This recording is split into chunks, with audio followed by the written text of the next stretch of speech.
Sa Palawan, nasa kote ng mga otoridad ang 4 na individual na pinagiging nila ang illegal recruiters. Sa ikinasang operasyon laban sa mga suspect, 13 ang nasagip. May balita si Lay Valdos.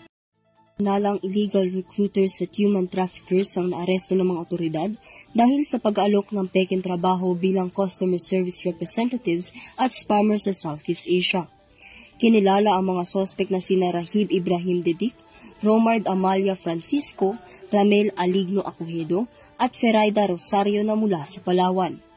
Ayon sa pahayag ni Migrant Workers Secretary Hansley J. Kakdak, hindi ititigil ang paglaban sa mga illegal recruiters at human trafficking syndicates na nanlilin lang sa ating mga kababayan abroad na nais lamang ang magtrabaho at magkaroon ng magandang kinabukasan ang kanilang pamilya.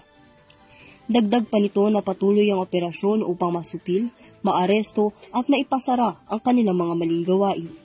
Natuklasan na dadalhin ng mga biktima sa mga crypto scam hubs sa Cambodia, Myanmar at Thailand. Ang sahod ay naglalaro mula sa $800 hanggang $1,000 o katumbas ng aabot sa 60,000 pesos kada buwan. 13 biktima ang nasagip sa naturang operasyon. Ang mga sospek ay nahaharap sa kasong syndicated at large-scale illegal recruitment at human trafficking. Pinaiimbestigahan din kung may iba pang sangkot sa grupo.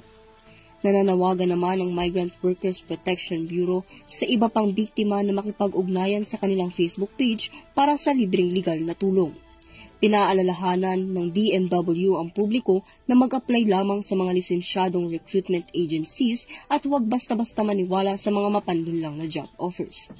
Para sa EuroTV News, Lay Valdos, sumasaludo sa bawat Pilipino.